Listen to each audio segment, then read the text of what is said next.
大家好，我是小慧，欢迎您来到我的频道，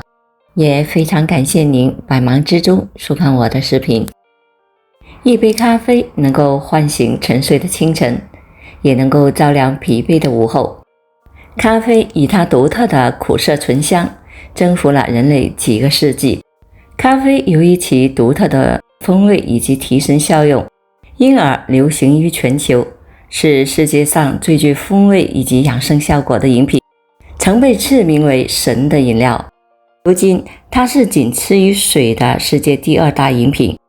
每秒钟全球就有 1.4 万杯咖啡被喝掉。许多人只知道咖啡提神，却不知道它背后的秘密，那就是咖啡中含有200多种的特质，长期喝咖啡还能够降低8种疾病的风险。现在让我们来通过本视频一起道破更多的咖啡真相和秘密。多年来，包括哈佛大学在内的世界上多所科研机构发表的多项研究表明，咖啡具有多种功效，从降低死亡风险到降低多种癌症发病风险，以及降低糖尿病、阿尔兹海默症和帕金森疾病、心血管疾病、个体患结石的风险，到帮助机体有效减肥等。咖啡一直就是医学的宠，只是你不知道。咖啡之所以有诸多的功效，与咖啡豆中含有上千种鲜为人知的化合物密切相关。一、至今最大规模的研究，咖啡能够降低心血管疾病风险。近期发表于欧洲预防心脏病学杂志的一项容纳46万人的研究，给了我们答案。2021年欧洲心脏病年会上，匈牙利瑟马尔维斯大学的一项最新的研究表明，长期每天饮用 0.5 杯至3杯咖啡，可以有效地降低心血管疾病的风险，历时11年。这项研究始于2010年，研究人员从英国生物库中抽取了46万多名不具有任何心脏病症的研究对象，平均年龄 56.2 岁，男性占比为 44.2%， 是目前已知的规模最大的针对健康人群心血管疾病患病风险与咖啡摄入量关系的研究。研究表明，和不喝咖啡的人相比，每天喝 0.5 杯至3杯咖啡的人，心血管病死亡风险下降了 17%， 中风发作风险下降了 21%。 相比不喝咖啡的人，喝咖啡人的心血管健康状况更优。不过每天喝3杯以上咖啡的人，上述方面的改善并不明显，说明虽然常喝咖啡有益健康，但也不是多多益善。每天半杯到3杯是咖啡续命的最佳剂量。遗憾的是，研究人员并没有发现长期饮用速溶咖啡能够提高心血管健康的证据，好处都是无咖啡因的咖啡和研磨咖啡等，和速溶咖啡半毛钱关系都没有。不同种类的咖啡之所以对健康影响有所差异，可能源于它们经历了不同的加工过程，所含的化学成分也不尽相同。2. 每天喝 1.5 至 3.5 杯咖啡，无论无糖或者加糖，都可以有效地降低全因死亡风险。近日，南方医科大学毛森教授团队依托健康医疗大数据研究院的超算平台，开展了一项大型的前瞻性研究，发现与不喝咖啡的人相比，每天喝 1.5 至 3.5 杯咖啡，无论无糖或者是加糖，都可以将全因死亡风险降低了 29% 至 31%。 研究者从英国生物样本库收集到了17万多名的参与者，平均年龄是 55.6 岁，入主时均没有心血管疾病或者是癌症，并采用健康行为问卷来记录他们的咖啡消费情况。研究结论显示，和不喝咖啡的参与者相比，每天喝 2.5 至 3.5 杯不加糖咖啡的人和每天喝 1.5 至 3.5 加糖咖啡的人，预防全因死亡效果是最好的。而喝含糖咖啡者平均只添加了1茶匙约4至5克的糖，研究中还对比了速溶咖啡、研磨咖啡和低咖啡因的咖啡。同样，无论是无糖或者是加糖，每天 1.5 至 3.5 杯咖啡，健康的效应最佳。3. 喝咖啡可有效地降低糖尿病的风险。世界上另一所知名大学瑞士苏黎世联邦理工学院的研究人员表示，胰岛素的功效在未来可能会被咖啡所替代。对于患有1型糖尿病和2型糖尿病的患者来说，注射胰岛素是他们日常生活中的重要组成部分。研究小组发现，有一种肾细胞如果在血液中检测到咖啡因成分，它就会相应的产生胰岛素。随后，他们在10只患有糖尿病的小白鼠中进行了试验。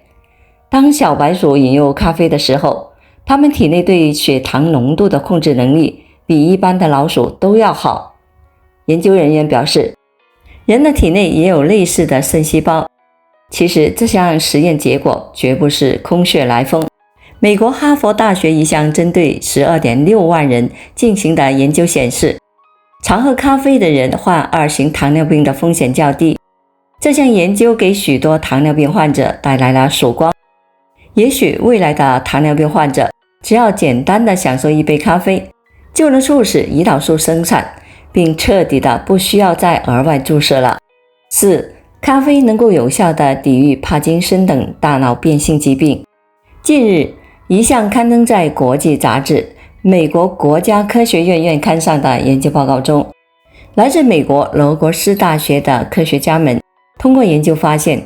咖啡中的一种名为 EHG 的神经递质血清素的脂肪酸衍生物，或能与咖啡因一起协作来帮助抵御帕金森疾病和路易体痴呆症的发生。研究者表示，这2种化合物或能够联合作用，作为一种减缓大脑神经变质的新疗法。他们指出，喝咖啡能够降低个体患帕金森疾病的风险。虽然传统认为咖啡因是咖啡的特殊保护剂，而实质上咖啡豆中含有上千种鲜为人知的化合物。5. 喝咖啡可以降低大肠癌和肝癌的风险。世界最权威的哈佛大学曾公布咖啡对健康的功效。喝咖啡能够降低 15% 的大肠癌的风险。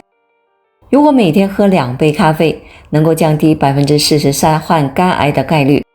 同时，一项来自美国加州大学诺里斯综合癌症中心的一项研究，让大家对咖啡的爱又深了一层。咖啡可以降低 26% 的结直肠癌患病的风险。这是一项以色列北部人口为基础的结直肠癌分子流行病学的研究。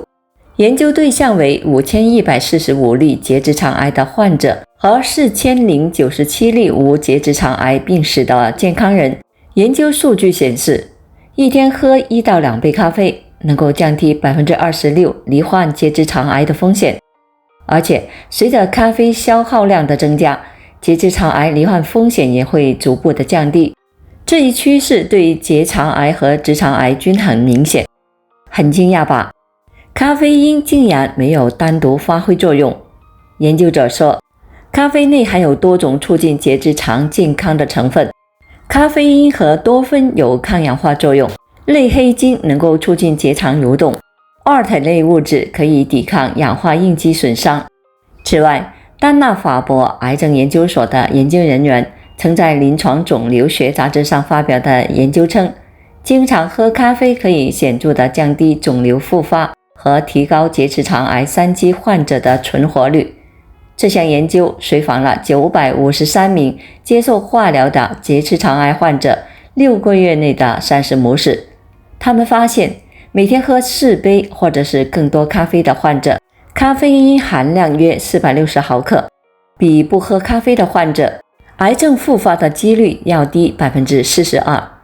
在随访期间，那些定期喝4杯或者更多咖啡的患者，比不喝咖啡的患者低 33% 的几率死于癌症或者是其他任何原因的死亡。且进一步的分析表明，较低的癌症风险是由于患者所吸收的咖啡因造成的，而不是咖啡的其他成分的量。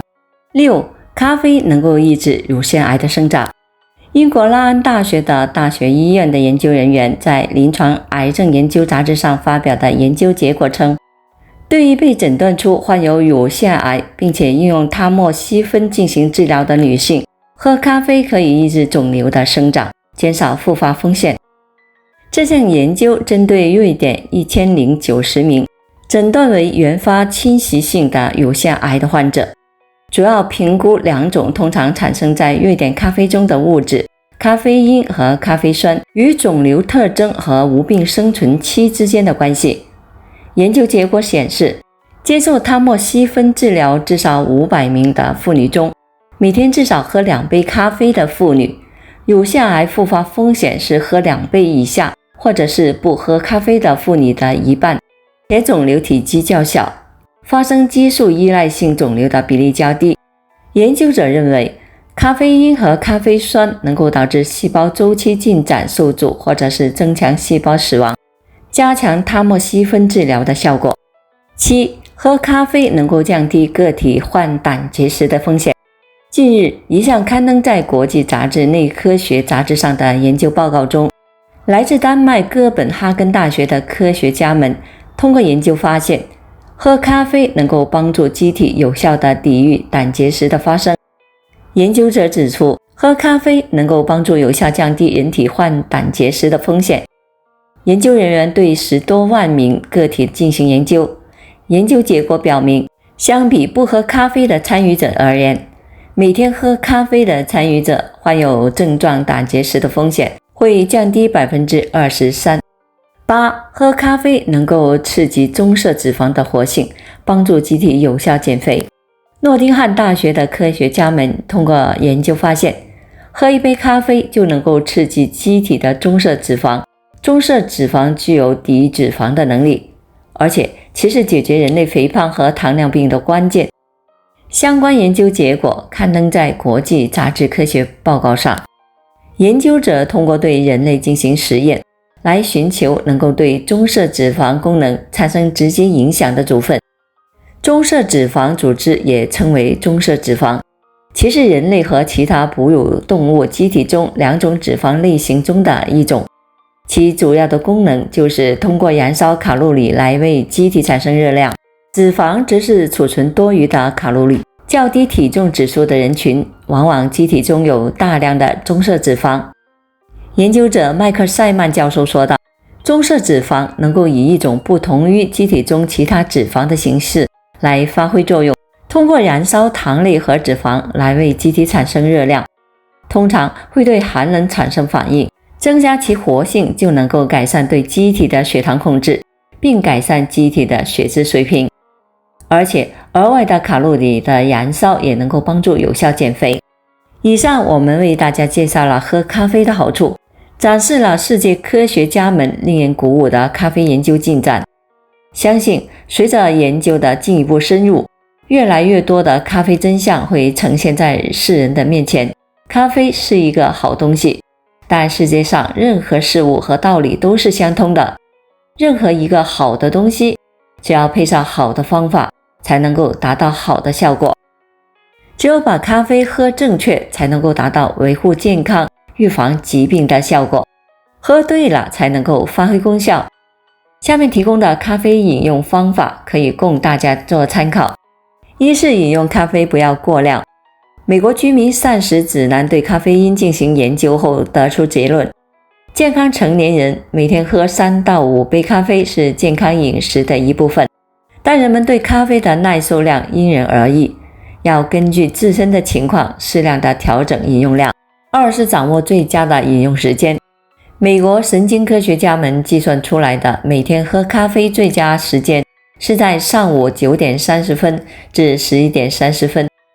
这是因为咖啡因与人体中的一种重要激素皮质醇发生相互作用的效应，在这段时间内达到最优状态。但需要提醒的是，最好不要空腹饮用咖啡，也不要在晚餐后喝，以免影响睡眠质量。当然，对于一些特殊人群，喝咖啡时要考虑自身的一些特殊要求。英美多项研究称，孕妇要减少咖啡摄入量，每天不要超过2杯。高血压患者则要注意喝咖啡的时间，尽量不要一早起床就喝咖啡，避免血压快速的升高。12岁以下儿童、正在服药者、焦虑失眠者最好不要喝。骨质疏松患者、消化道疾病患者、对咖啡因敏感者少喝。咖啡的选择可以选择纯黑咖啡，可以购买咖啡豆现磨，或买咖啡粉然后用热水冲泡。如果觉得太苦涩，可以用热牛奶冲，尽量不要加糖。外卖的咖啡也最好点浓缩或者是美式。摩卡、焦糖、玛奇朵等通常加了巧克力、奶油或糖，能量高。好了，朋友们，今天所分享的视频内容就到这里了，非常感谢您的支持和鼓励，我们下期见。